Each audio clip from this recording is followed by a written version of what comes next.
Récemment, j'ai été nommée chef de projet dans ma boîte et là, je me suis rendu compte que j'aurais peut-être à gérer une équipe. Je l'ai fait dans le passé et j'ai moi-même eu de ces supérieurs hiérarchiques. Mais l'expérience est totalement différente quand on a à gérer un groupe et quand on est soi-même un élément de ce groupe. Combien de fois j'ai critiqué mes managers avec des collègues, jugeant qu'ils étaient trop exigeants ou trop laxistes. Vous savez, c'est très facile de parler quand on n'est pas à la place de l'autre. En faisant quelques recherches, je suis tombée sur le livre de Julie Zhao, ancienne VP chez Facebook, et cela m'a tout de suite interpellée. Je vous en dis plus sous peu. Bienvenue sur Un livre à la fois. Ici, nous explorons des concepts utiles, des conseils et des astuces pratiques découverts au fil de nos lectures pour vous aider à mieux gérer vos business, vos finances et être plus productif. C'est quoi au juste le management? Le management tourne autour de 3 points. Les objectifs, les individus et le système. Et en tant que manager, mon devoir est de m'assurer que ces 3 piliers soient en harmonie afin que mon équipe fournisse les meilleurs résultats et de façon efficace. Allons un peu en détail de chaque point. Les objectifs, c'est-à-dire le pourquoi. Les objectifs sont les résultats que l'équipe veut accomplir, que ce soit augmenter le chiffre d'affaires de 10%, gagner un appel d'offres ou encore réussir le lancement d'un nouveau produit. La première grande partie du travail du manager consiste ici à s'assurer que les membres de l'équipe savent pourquoi ils sont là. C'est aussi son rôle de faire en sorte que tout le monde croit en la même vision. Si cette vision et les objectifs ne sont pas clairs, il peut y avoir des frustrations et même des conflits. Les individus. Ce sont les membres de l'équipe. Il est important pour le manager de connaître les forces et les faibles de chacun, de même que leur niveau de motivation. Sont-ils prêts à réussir? Possèdent-ils les bonnes compétences? Sont-ils motivés pour faire du bon travail? Si on n'a pas les bonnes personnes à la bonne place, ou si l'environnement de travail ne leur permet pas de s'épanouir, alors cela risque de poser des problèmes. Le système. Le système décrit comment le travail de groupe va se faire. On peut avoir une équipe extrêmement talentueuse avec une compréhension très claire de l'objectif global, mais si le système et les procédures définissant le travail d'équipe, de même que les valeurs de l'équipe ne sont pas évidentes, alors même les tâches les plus simples peuvent devenir extrêmement compliquées. Qui doit faire quoi et quand? Quels principes régissent la prise de décision? Comment régler les tensions? C'est le rôle du manager de mettre tout cela en place. Mais qu'est-ce qui fait un bon manager? D'après Julie, on n'est pas manager, on le devient avec l'apprentissage. Pour preuve, elle-même se décrit comme une personne timide, introvertie, qui avait énormément de mal à communiquer en public malgré ses compétences techniques. Mais elle a dû développer ses compétences managériales afin de gérer des équipes de plus en plus grandes au fur et à mesure que Facebook grandissait. 3 questions peuvent déjà aider pour mieux s'orienter. Question numéro 1. Est-ce que je trouve plus motivant d'atteindre un résultat particulier ou de se limiter à ses compétences spécifiques?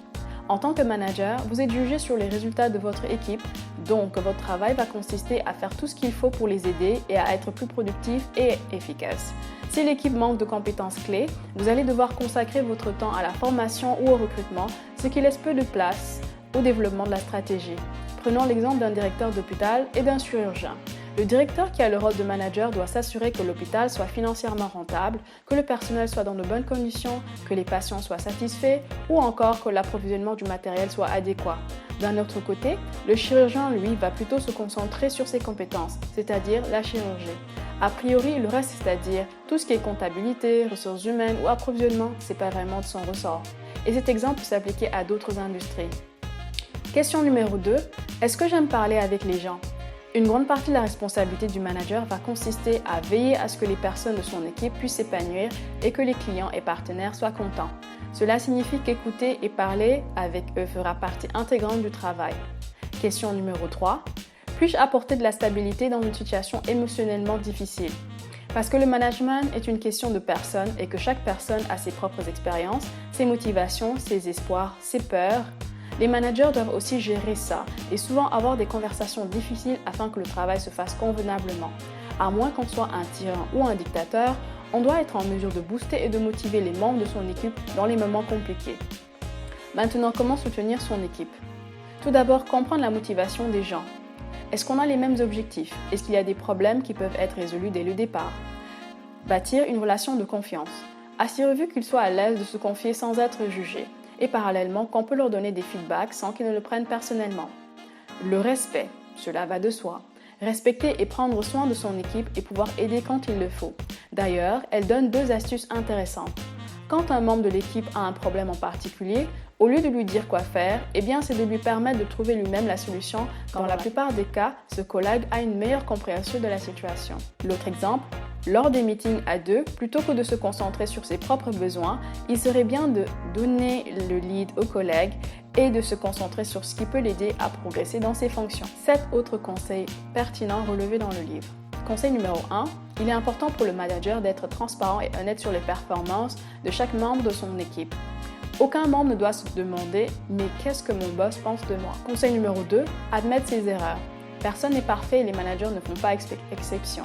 Des erreurs, il y en aura, que ce soit dire une chose à la place d'une autre ou même aggraver une situation en pensant bien faire. Mais lorsque cela se produit, il ne faut surtout pas tomber dans le piège de penser que parce qu'on est manager, on est le patron et du coup pas la peine d'admettre ses fautes. Au lieu de cela, mieux vaut s'excuser sincèrement et admettre qu'on a fait une erreur tout en s'assurant de prendre des mesures correctives. Conseil numéro 3, aider les gens à mettre en avant leurs forces. S'il y a une qualité qui distingue les grands managers des autres, c'est qu'ils découvrent ce qui est unique chez chaque individu et capitalisent sur ça pour le bien-être du groupe, déclare Buckingham, un consultant en management renommé. Conseil numéro 4, ne tolérez jamais les gens qui pensent qu'ils sont supérieurs et rabaissent les autres. Mieux vaut travailler avec un bon collaborateur qui est humble et respectueux plutôt que quelqu'un d'excellent, mais qui est un vrai tyran. Cela va affecter le travail des autres et aura un impact sur les performances de l'équipe. Conseil numéro 5, on ne peut pas tout régler. Parfois, lorsqu'on fait de gros efforts et qu'on se rend compte qu'un membre de l'équipe ne convient pas, peu importe la volonté qu'on a, et aussi formidable que soit la personne, c'est mieux de le laisser partir et d'avancer rapidement.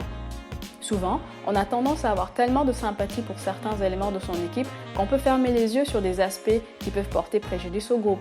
Il est donc important que la valeur des individus corresponde à celle de l'équipe, sinon cela va créer des frustrations. Conseil numéro 6, les feedbacks et les critiques ne comptent que lorsqu'ils font avancer les choses positivement. Pour cela, les retours doivent être clairs, précis, honnêtes, directs et surtout doivent se traduire en action. La meilleure façon de faire des retours à ses collaborateurs est de faire en sorte que notre interlocuteur se sente en sécurité et de lui montrer que ce qu'on dit est important parce qu'on se soucie de cette personne et qu'on veut la voir réussir. Si vous partez avec ne serait-ce qu'une bouffée d'arrière-pensée, vous voulez avoir raison coûte que coûte, vous jugez, vous êtes irrité ou impatient, eh bien le message ne passera pas. Et vous ferez comme moi avant, juger le boss, dire qu'il est dur et qu'il ne sait pas quoi faire. Enfin, conseil numéro 7, apprendre à déléguer. On ne devient pas manager pour tout faire, à la place des autres ou pour faire du micromanagement, mais plutôt pour mobiliser les forces et les compétences de chacun afin de faire avancer le groupe. Cela demande de la confiance, bien sûr. En conclusion, les meilleurs projets au monde ne vous aideront pas à réussir si vous ne pouvez pas les concrétiser avec les bonnes personnes autour de vous. En tant que manager, bien gérer une équipe signifie que vous choisissez une direction raisonnable, que vous agissez rapidement pour savoir ce qui fonctionne et ce qui ne fonctionne pas, et que vous faites des ajustements pour obtenir les résultats souhaités. Ce sont les individus qui font les projets et non l'inverse. Et une grande équipe est une condition préalable à un excellent travail.